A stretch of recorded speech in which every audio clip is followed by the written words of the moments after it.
пицца захиалмаар санагдвал ой санаанд хамгийн түрүүнд Пицца Хат орж ирэх нь гарцаагүй. Мөн алдартай пиццануудын жагсаалтад мэдээж Пицца Хат хамгийн дээгүүр бичигддэг. Тэртээ 1958 онд Америкийн нэгдсэн улсад пицца идэх соёл эрчимтэй дэлгэрч эхлэх үед Пицца Хат байгуулагдаж маш хурдан богино хугацаанд дэлхийд даяар алдраа цуурайтуулсан юм.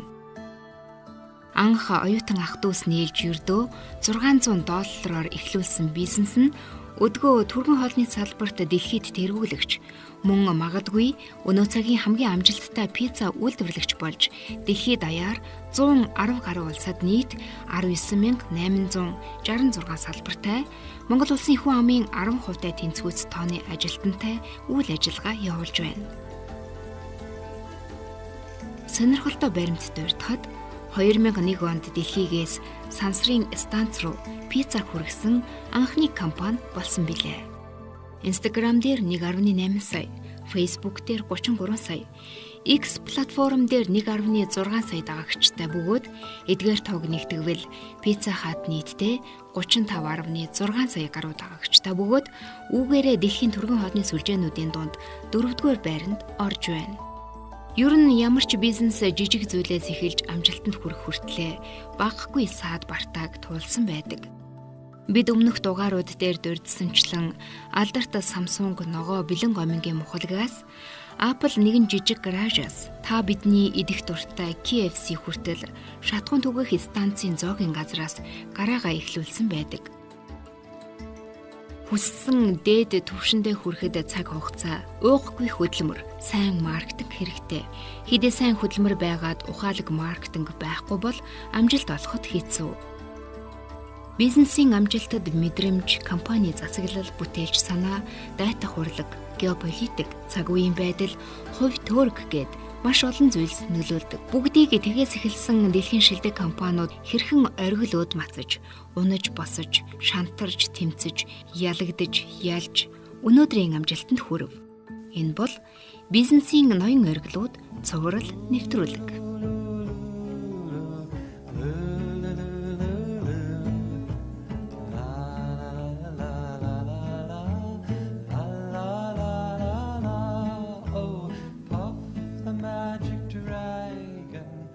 Канзас мужи Вичита хот 1958 он.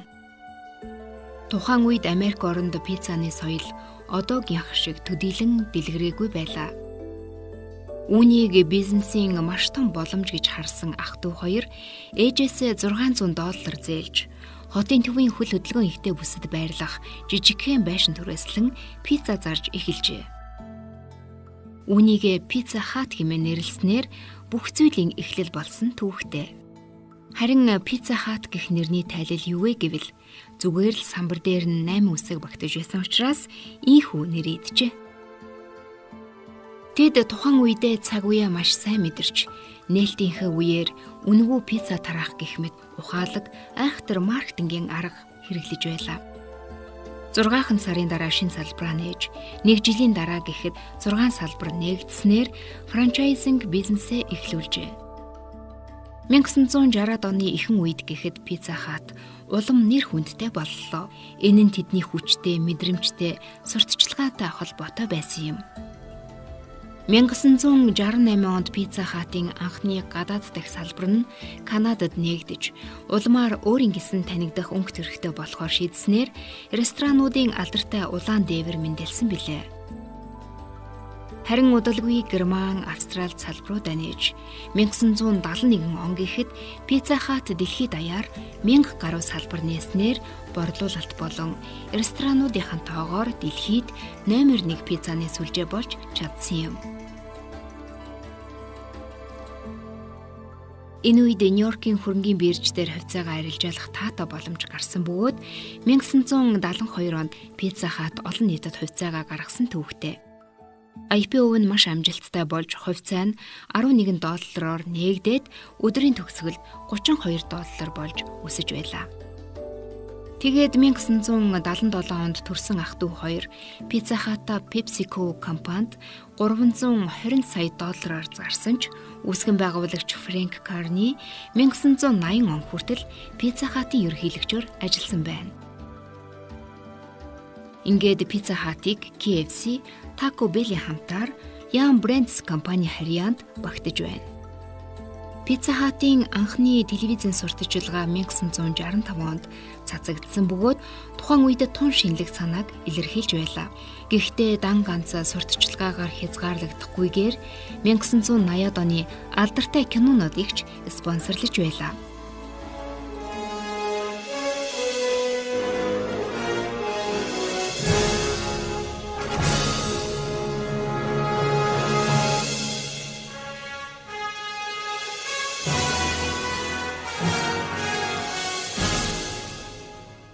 Жишээ нь бидний хүүхэд байхдаа шимтэн үздэг байсан алдарт 94 буцсан нь химээх 3 ангид киног ивент итгэж пицца худалдаж авсан хүн бүрд кинон дээр гардаг ирээдүг зөгнсөн загвартай нарны шилээ үнэгүй өгч байлаа.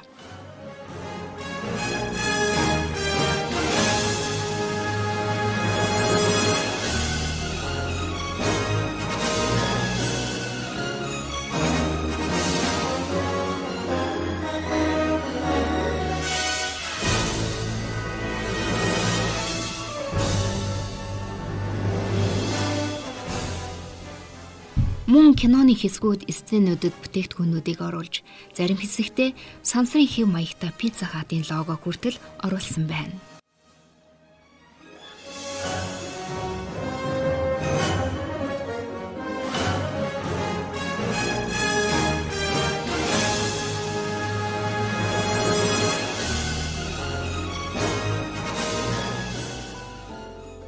Гэхдээ 1990-ад оны дунд үед түргэн хоолны сүлжээний зах зээл зогсонго байдалд орж, өрсөлдөгч нь үнийг буулгаж эхэлсэн тул Pizza Hut-ийн ашиг буурч эхэлжээ. Тэгээд борлуулалтаа нэмэхийн тулд цоо шин бүтээгдэхүүн болох зах хэсгээрээ бяцлагтай пицца гаргахаар болжээ. Энэ нь хожим пиццанд дурлагчдыг хамгийн ихээр татсан бөгөөд захын хөөлттэй хэсгийн голоос бяцлаг ундран гарч ирдэг тул үрдсийг нь үлдээлгүй иддэг байна.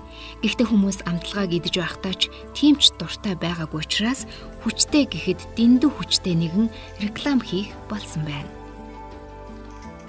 Маркетинг зар сурталчилгааны багийн хүмүүс хэдэн зуун аргыг туршаад эцэст нь нэгэн мэрэгэн санаа олсон нь үнэхээр шинэлэг байж, пиццаг хүмүүс нөгөө талаас нь буюу зах хэсгээс идэж эхлэх хэмээх санаа байлаа.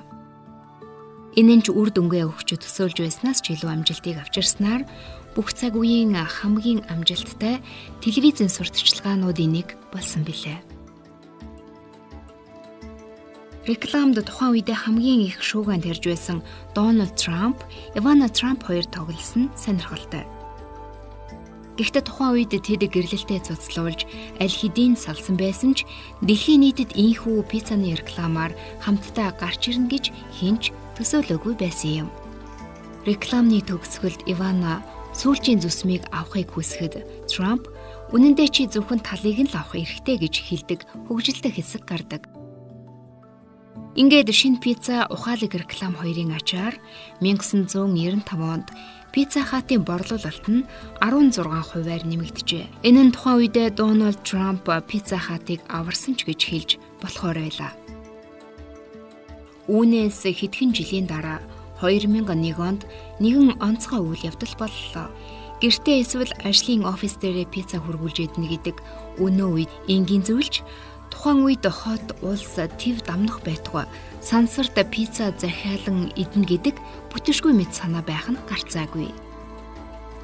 Тэгвэл Pizza Hut болон Оросын улбаны улсын сансрын агентлаг Роскосмос хамтран үүнийг бодит амьдрал дээр хэрэгжүүлж олон улсын сансрын станцад ажиллаж байсан Оросын сансрын нисгчид пицца хүргэжээ.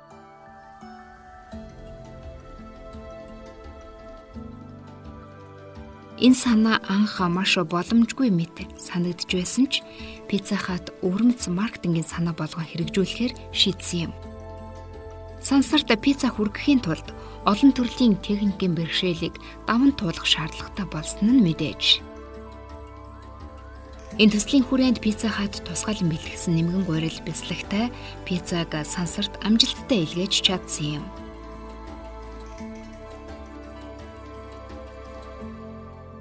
Энэхүү өвөрмөц ажиллагаа Pizza Hut брендийг дэлхийд даяар маш ихээр сурталчилж, маркетингийн түүхэнд шинэ хуудас нээсэн юм.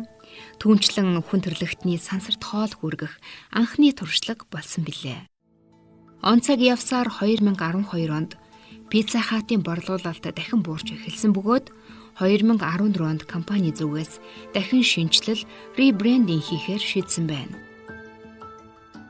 Тэд бүхэл бүтэн жилийн турш залуу үеийн хүмүүсийн хооллолтын хэв маягийг судалжээ.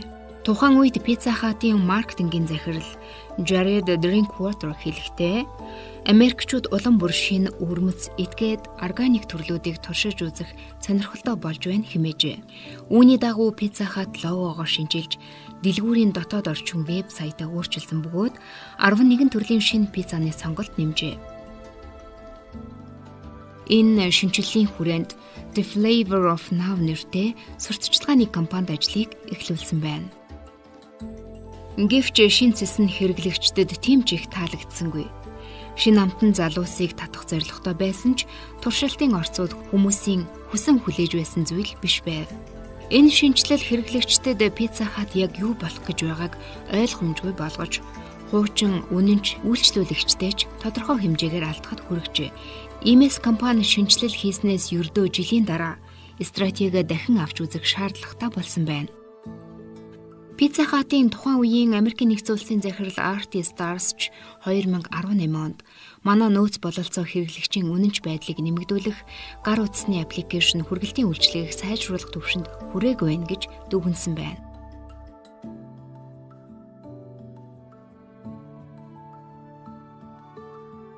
Ингээд 2019 онд Pizza Hut дахин чиглэлээ өөрчилж анхны хуучин логогоо эргүүлэн авчирсан юм.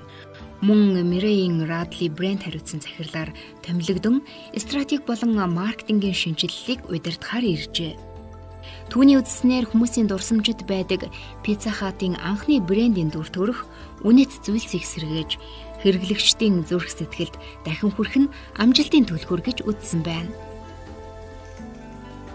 Ингэснээр тэдний зорилго бол илүү хүчтэй маркетингийн баг бүрдүүлж, хүргэлтийн платформуд болон ресторануудад үйлчлүүлэгчдийн урсгалыг нэмэгдүүлэх байлаа.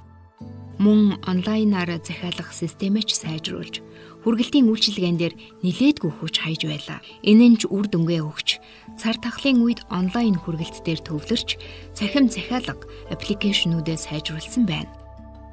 Энэ нь тэдэнд онлайн зах зээлийн өсөлтийг авчирсан бөгөөд 2020 оны үед Pizza Hut-ийн хүргэлт 16%-аар өсчээ.